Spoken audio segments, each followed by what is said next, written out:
नमस्कार मित्रांनो, एम के ऑल न्यूजमध्ये तुमचं सर्वांचं स्वागत आहे. लाडकी बहीण योजनेच्या अकाउंटमध्ये पैसे तर जमा झाले 3,000, असे जमा झाले असे कट झाले. तर नेमकं प्रकरण काय आहे तर तुम्ही स्क्रीनवर बघू शकता. तर भरपूर ताईंचे मला मेसेज आले, अकाउंटमध्ये पैसे जमा झाले, अकाउंटमध्ये पैसे वजा झाले. नेमकं प्रकरण काय, आम्हाला याबद्दल माहिती थोडं द्या. तर भरपूर ताईंनी मला मेसेज केलेले, रँडमली आपण त्याच्यातले एक 10-12 मेसेज आपण घेतलेले आहे. या सर्व प्रश्नांची उत्तर आपण आजच्या व्हिडिओमध्ये बघणार आहे. चला तर व्हिडिओला आपण सुरुवात करूया. आता भरपूर ताईंचे मेसेज असे आले, त्यासाठी आपण रँडमली मेसेज घेतलेला आहे. सर माझे पण पूर्ण 3,000 कट झालेले आहे, बँक ऑफ महाराष्ट्राची माहिती दिलेलं होतं. तर नेमकं पैसे तुमचे जमा झाले आणि कट का होत आहेत. तर तुमचा अकाउंट जो बँक अकाउंट आहे ना ऑलरेडी मायनसमध्ये आहे. मायनसमध्ये असेल तरच तुमचे पैसे कट होणार. सरकार असं तुमचे पैसे जमा करून सरकार घेत नाही. तुमचं बँक अकाउंट 4-5 वर्ष जुनं आहे आणि तुम्ही मिनिमम बॅलन्स ठेवलेलं नाही तर वर्षाला मिनिमम 500 ते 700 चार्जेस लागतो. प्रत्येक बँकेचा चार्जेस वेगवेगळा आहे आणि महाराष्ट्र बँकचं मला माहीत आहे जवळपास 700 ते 800 रुपये वर्षाला चार्ज असतो.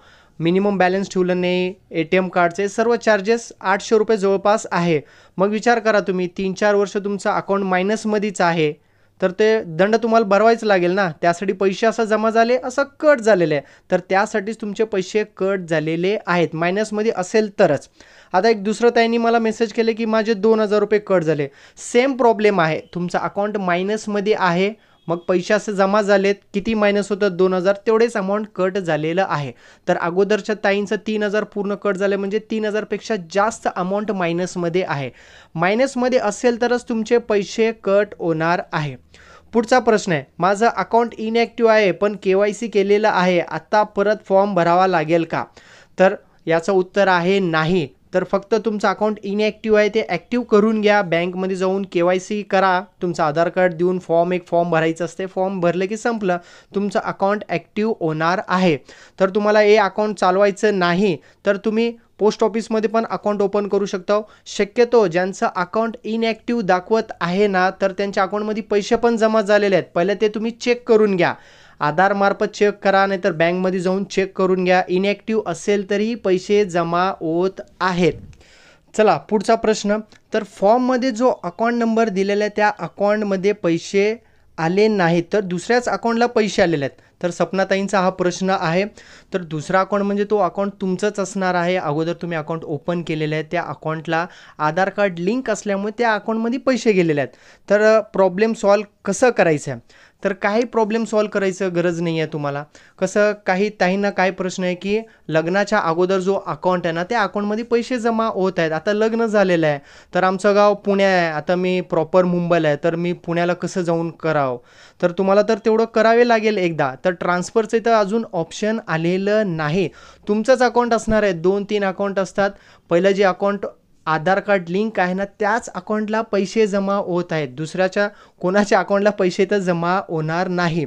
अडचण काय इथं की लग्नाच्या अगोदरचं ते अकाउंट आहे, त्या अकाउंटमध्ये पैसे जमा झालेले आहेत. मी प्रॉपर आहे पुण्याची, माझं लग्न झालेलं आहे नागपूरला, तर आता मी पुण्याला कसं जाऊ.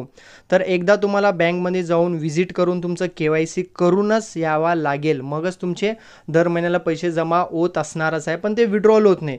तुम्ही एकदा बँकेला गेलं तरच तुम्हाला ते विड्रॉल करता येणार आहे. ट्रान्सफरचं ऑप्शन आलेलं नाही आहे, आल्यानंतर मी तुम्हाला नक्कीच कळवणार आहे.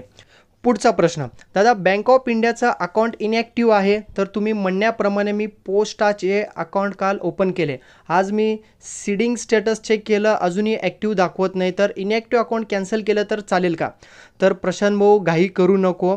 आता सरकारनं अजून एक अपडेट नवीन दिलेलं आहे की ज्यांचा अकाउंट इनॲक्टिव्ह आहे त्या इनॲक्टिव्ह अकाउंटमध्ये पण पैसे जमा करत आहेत. पहिला तुम्ही काय करा, तुमचं अकाउंट इनॲक्टिव्ह असेल तरी पण तुम्ही बँकेमध्ये पैसे आले की नाही ते चेक करा, मगच तुमचा अकाउंट कॅन्सल करा. पोस्ट ऑफिसमध्ये अकाउंट ओपन करा, चांगलीच गोष्ट आहे.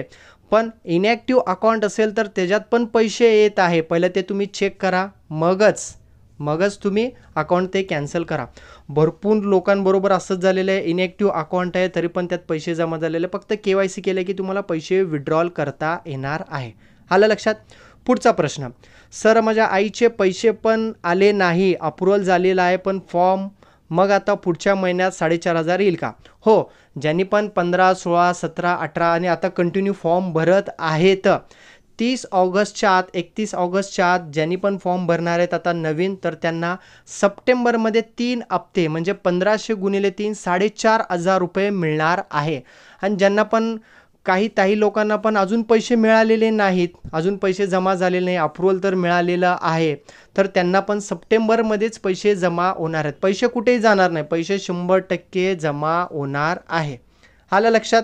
ज्यांना जमा झालं नाही त्यांना नक्कीच होणार आहे. पुढचा प्रश्न आहे, सर मी 7-8 वर्षापूर्वी सेंट्रल बँकमध्ये अकाउंट काढलं होतं, पण त्यात 5 वर्षांनी पूर्ण बंद आहे. नंतर मी महाराष्ट्र बँक अकाउंट ओपन केलेलं आहे. या योजनेमध्ये bank of Maharashtra account number दिलेला आहे, पण पैसे आले नाही आणि सेंट्रल बँकच्या अकाउंट इनॅक्टिव्ह दाखवत आहे. प्लीज सांगा सर काय करू? तर एकदम सिंपल आहे. तुमचं सेंट्रल बँक आहे ना, पहिलं तुम्ही अकाउंट सीडिंग स्टेटस चेक करा, तिथं ॲक्टिव्ह आहे का, कुठला बँक दाखवत आहे. बाय मिस्टेक तुम्हाला सेंट्रल बँकच दाखवत असेल, 8 वर्ष नाही 10 वर्ष पूर्वीचं असू द्या, काही प्रॉब्लेम नाही. तिथं इनॅक्टिव्ह असेल तर ॲक्टिव्ह करून घ्या, कारण का इनॅक्टिव्ह असेल तर पण पैसे जमा होत आहेत. तर ॲक्टिव्ह करण्यासाठी काय गरज आहे, तर तुमच्या बँकेला जावा, सेंट्रल बँक कुठं आहे तुमचं शाखा, तिथं जाऊन तुम्ही KYC आधार कार्डचं जेरॉक्स द्या, एक फॉर्म देतात, ते फॉर्म भरून दिलं की तुमचं अकाउंट ॲक्टिव्ह होणार. ओके. आता तुम्ही बँक ऑफ महाराष्ट्राचं अकाउंट डिटेल दिलेलं आहे, पण सीडिंग त्या बँकला आहे, स्टेटस ॲक्टिव्ह त्या बँकला आहे, सेंट्रल बँकला, तर सेंट्रल बँकमध्येच पैसे जमा होणार आहे. इनॅक्टिव्ह असेल तर काही अडचण नाही आहे, फक्त तुम्हाला KYCचं एक प्रोसेस करावं लागेल, केल्यानंतर त्याच अकाउंटमध्ये पैसे जमा होणार. हा तिथं सेंट्रल बँक दाखवत नाही आहे, महाराष्ट्र बँक दाखवत आहे, तर महाराष्ट्र बँकमध्ये पैसे जमा होणार आहे. तर तुम्ही काय करा, स्क्रीनवरती तुम्हाला एक फोटो दिसतंय, तर हा व्हिडिओ बघा, तुम्ही स्क्रीनला टच करा, वर आयकॉनमध्ये व्हिडिओ मिळेल, म्हणजे तुम्हाला लक्षात येऊन जाईल. इनॅक्टिव्ह असेल तर मी पोस्ट ऑफिसमध्ये अकाउंट ओपन करायला सांगितलं होतं, तरी पण इनॅक्टिव्ह असेल तरी पण तुम्ही एकदा बँकेला व्हिजिट करा, त्यात पैसे जमा होत आहेत, पहिलं ते चेक करा. आलं लक्षात? अजून काय अडचण असेल तर कमेंट बॉक्समध्ये कमेंट करा, नक्कीच तुमच्या